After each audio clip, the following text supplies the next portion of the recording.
And here we go with the replacement one. See, it's got good clips on it. I'll always put a couple of drops of oil on this part here to make sure that it has a little bit of future oil on it. These holes, I'm going to tap them with an M6, so 6mm, and I've got some screws that'll go in place. If you don't have you could put bolts and nuts, but that's going to be hard work to connect them. Best to thread them if you can. Now, how do you tap? Here's a 6mm tap, put it in there. It's a starter tap, so it's got a taper on it. Put it in there. When you start to screw it in, keep it nice and straight. Screw it in quarter of a turn, back quarter of a turn to break the swath off, and you keep doing it like that until you go all the way through. A little bit of oil on it, won't go astray. And you keep going until eventually it's done. Do that to the 4 of them, and then I've got 4 of these screws. I'll put them in. Up to this final part, L for left, so I'm doing a left door. Put a little bit of oil in there on both sides of that, so underneath it as well.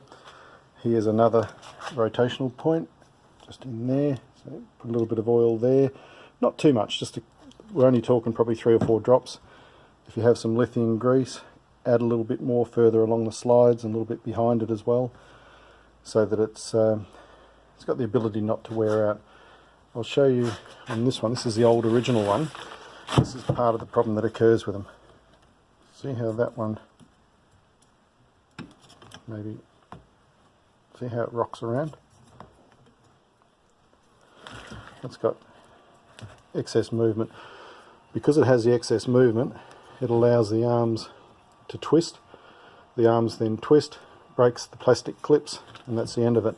There's not a great deal you can do. You can try to tighten them up, but in the long run you're probably better off just buying a new one.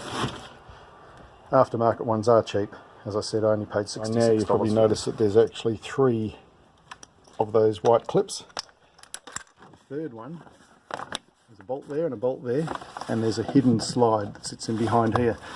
Now on this one I can actually feel it still has the white clip in there. I'll just slide that out.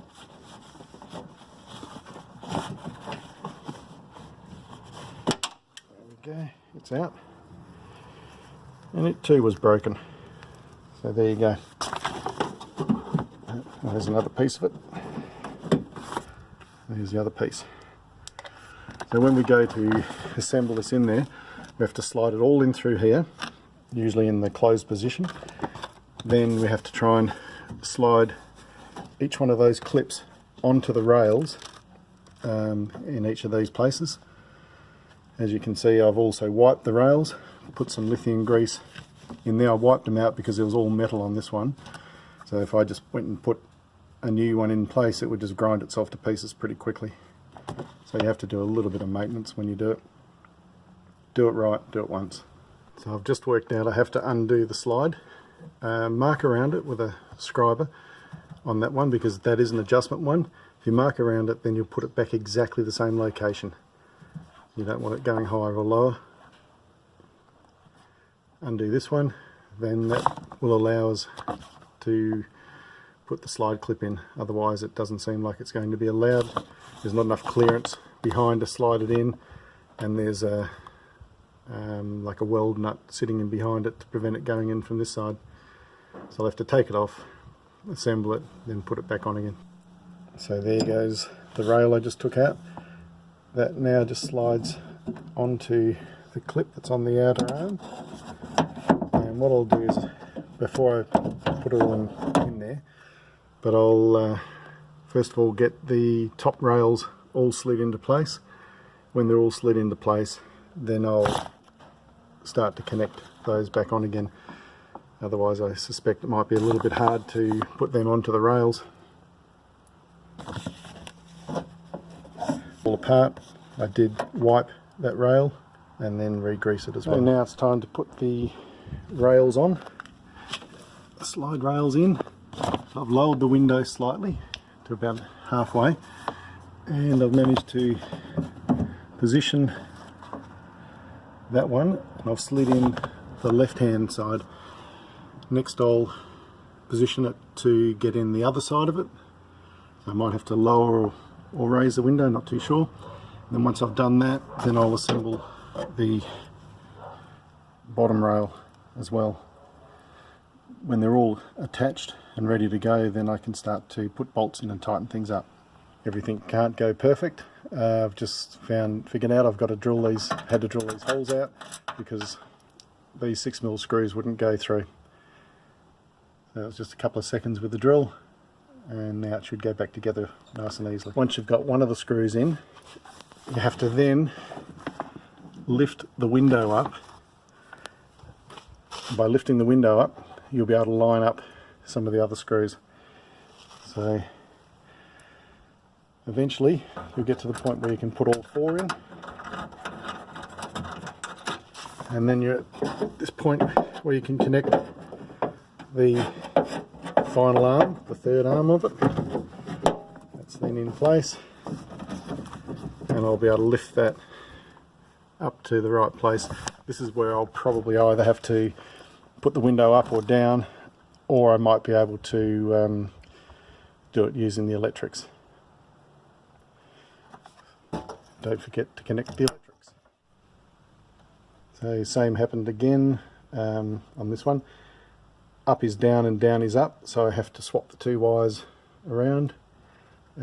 Just a case of putting a screwdriver in there, levering the tab, and then pulling back on the wire, and that pulls the wire out, and then swapping them over. Put a little bit of nail polish on each one of the screws. That holds like a Loctite, so they won't unscrew easily.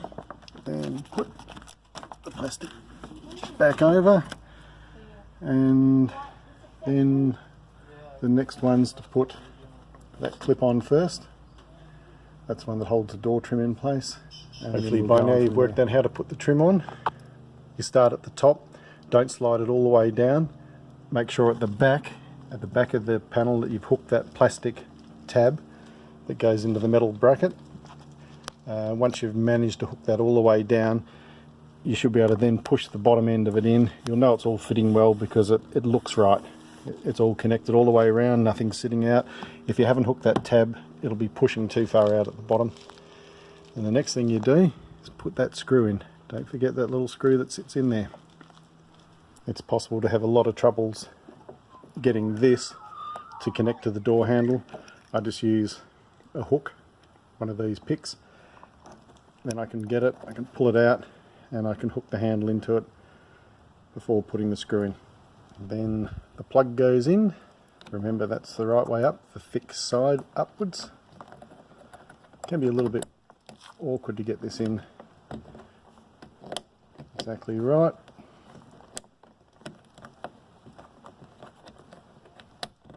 But there it is.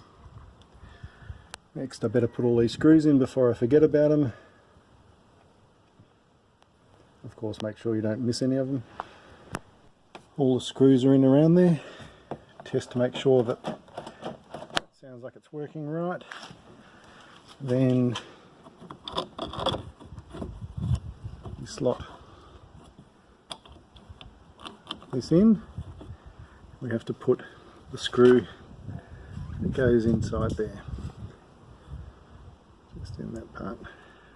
Be really careful, you can drop it into no man's land down the bottom there, and then you might have to pull all the door off just to get it back out again. At this point now, the little hole there goes over the rod, goes inside there, and then click.